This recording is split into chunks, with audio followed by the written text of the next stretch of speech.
Hasilnya, setelah membaca sampai halaman 126, saya menemukan suatu fakta yang sangat membagongkan. Banyak dari isi kitab pemikiran NU karya Kiai Imad ini beliau copy paste dari situs-situs Wahabi tanpa menyebutkan. Kitab ini sesuai dengan gambar yang di sini, tentu ini menggembirakan sekali, adalah kitab yang mu'alifnya adalah tokoh yang sangat terkenal 2 tahun terakhir ini, yaitu Kiai Haji Imaduddin Usman. Kitabnya berjudul Al-Fikrah An-Nahdhiyah fi Usuli wa Furu'i Ahli Sunnah wal Jamaah. Pemikiran NU, pemikiran Nahdhiyah fi usulin wa furu'i Ahli Sunnah wal Jamaah, di dalam masalah usul dan furu'nya Ahli Sunnah wal Jamaah, tentu aswajanya NU. Ta'lifu Imaduddin, karangan Kiai Imaduddin Sibti Utsman Al-Bantani, cucu Kiai Utsman Al-Bantani Al-Jawi, Jawa, Asy-Syafi'i bermadzhab Asy-Syafi'i, Al-Qadiri khadimi thalabatil ilmi, pelayan para santri fil Ma'hadil Islami, di Pondok Pesantren As-Salafi Nahdlatul Ulum. Jadi ini luar biasa sekali, seorang kiai dari Jawa mengarang kitab berbahasa Arab. Sebelum beliau sudah ada kiai-kiai top, yaitu Kiai Nawawi Al-Bantani, ada Kiai Iksan Jampes, dan masih banyak lagi, termasuk Hadratus Syekh Hasyim Al-Asy'ari. Kitab ini berisi tentang, sebagaimana tampak di judulnya, adalah pemikiran-pemikiran Nahdlatul Ulama dengan aswajanya Ahlus Sunnah wal Jamaah. Kiai Imaduddin menyelesaikan penulisan kitab ini pada tahun 1439 Hijriah, sekitar 3 tahun sebelum beliau viral membatalkan nasab Alawi. Dan sebagai tambahan informasi, kitab ini juga pernah diulas dan direspon secara positif di situs NU Online Banten. Di situ penulis, yaitu beliau Hamdan Suhaimi, wakil ketua PWGP Ansor Banten, mengomentari, sebagai orang awam tentu saya sangat memuji karya Kiai Haji Imaduddin Usman ini karena jarang dikembangkan oleh kiai pesantren. Seandainya bisa saya sejajarkan, mungkin kitab ini sejajar dengan kitab-kitab karya ulama Timur Tengah yang telah menjadi rujukan kita dalam memahami ajaran dan ilmu Islam yang sempurna dan luas. Informasi ini tentang buku ini saya dapatkan dari Kiai Muhammad Ismail Al-Khalili. Beliau adalah murid Habib Umar sekaligus cucu Syekhona Khalil Bangkalan. Beliau menginformasikan bahwa kitab karangan Kiai Imaduddin ini bisa di-download ini ada linknya.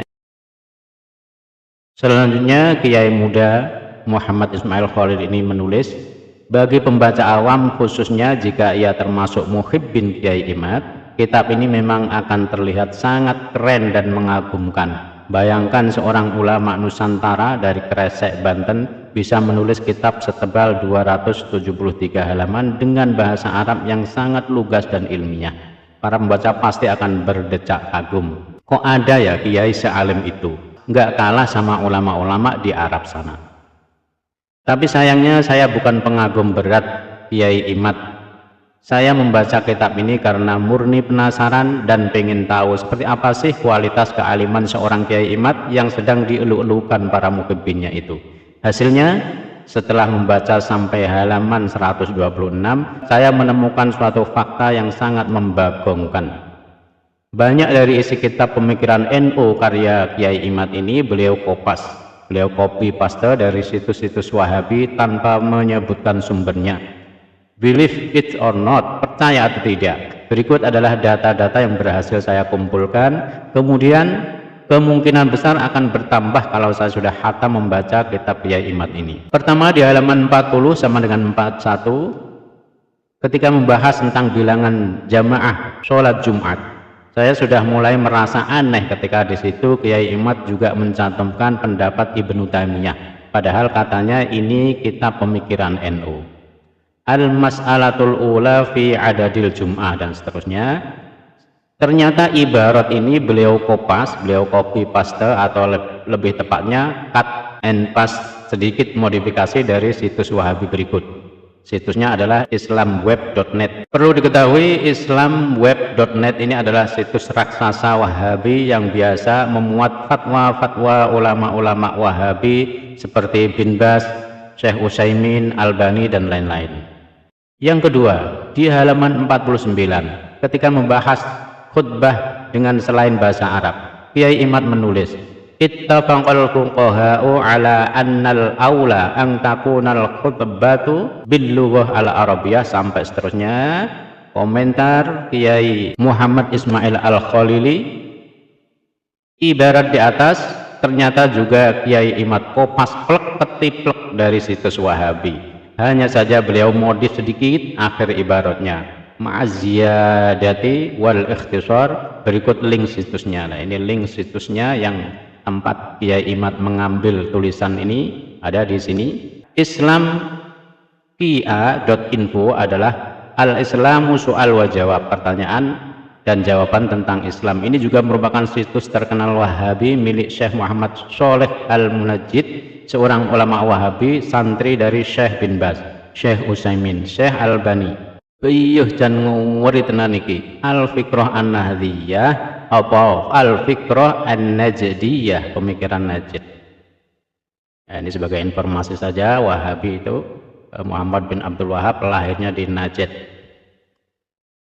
Yang ketiga, di halaman 95 ketika membahas tentang jual beli kredit bai'ut taqsib, lagi dan lagi Kiai Imad kopas redaksi dari situs Wahabi Islamkia.info.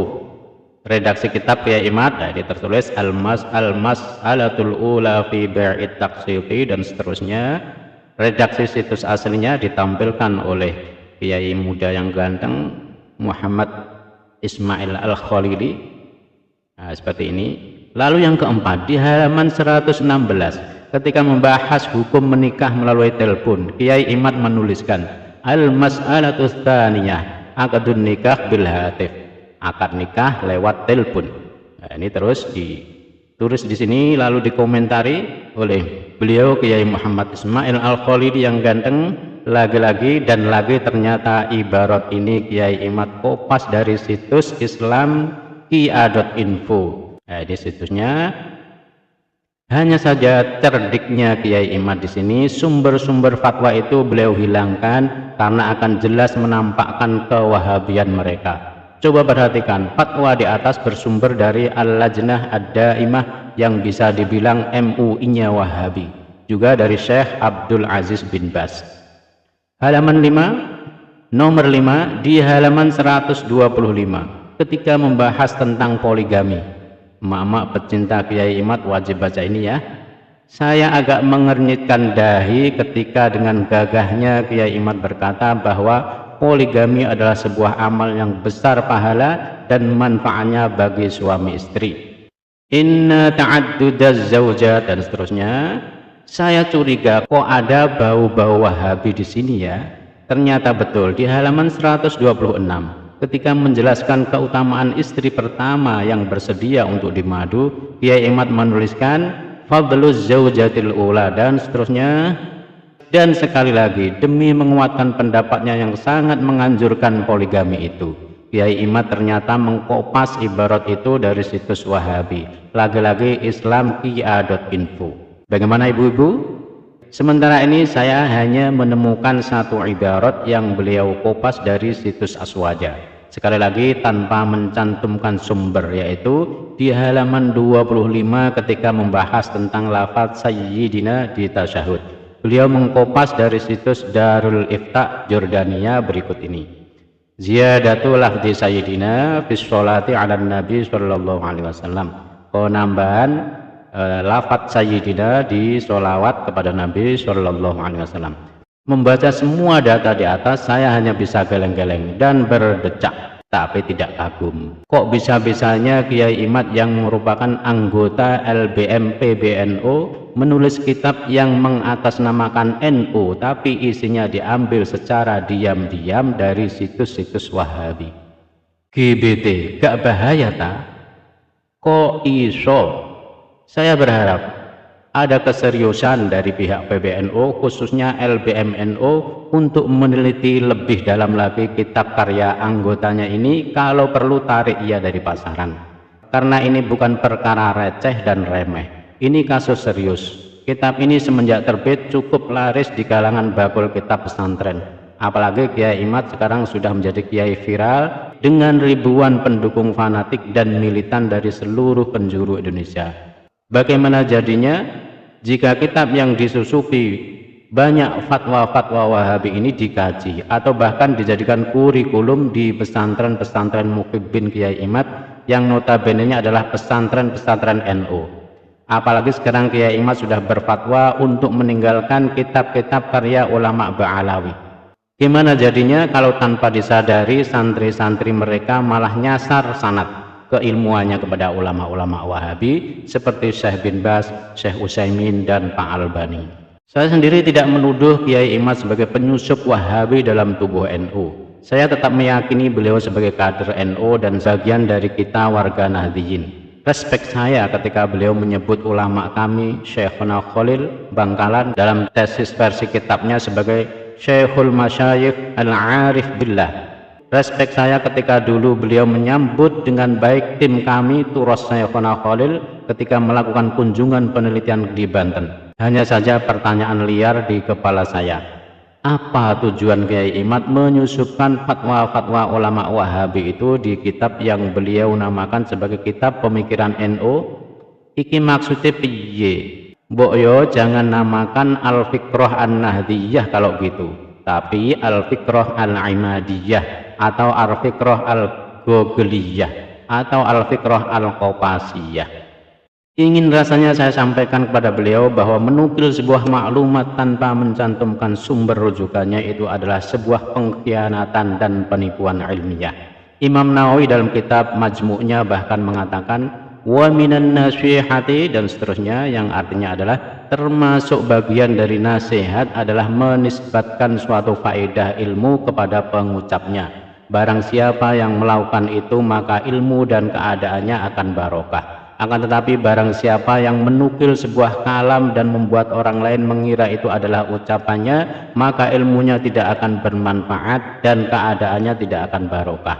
Karena itu para ahli ilmu sejak dulu selalu menisbatkan suatu faidah kepada pengucapnya. Dulu para ulama-ulama NU berjuang keras untuk menjauhkan masyarakat dari pemikiran-pemikiran Wahabi. Sekarang ada kiai yang merasa paling NU, bahkan ngarang kitab tentang pemikiran NU, anggota LBM NU pula, tapi isi kitabnya malah menukil dari ulama-ulama Wahabi. Mari kita rapatkan barisan dan sama-sama jaga NU kita, seperti apa yang pernah didawahkan oleh Syekhina Maimun Zubair. Masya ya opo NU kuwi tinggalane para wali, ya wajib dijogo. Bagaimanapun juga NU adalah peninggalan para wali, ia wajib dijaga. Sekali lagi untuk seterusnya dan untuk sekian kalinya kita memang tidak harus berpikiran sama, tapi mari kita sama-sama berpikir. Kiai Ismail Amin Khalil Bangkalan 31 Juli 2024. Demikian hasil bacaan saya dari beliau Kiai muda yang ganteng Muhammad Ismail Amin Khalil. Semoga bermanfaat. Barakallahu fi kitabatihi, amin ya rabbal alamin. Semoga tulisan beliau bermanfaat, semoga video ini bermanfaat dan dijauhkan dari fitnah, amin ya rabbal alamin. Wassalamualaikum warahmatullahi wabarakatuh.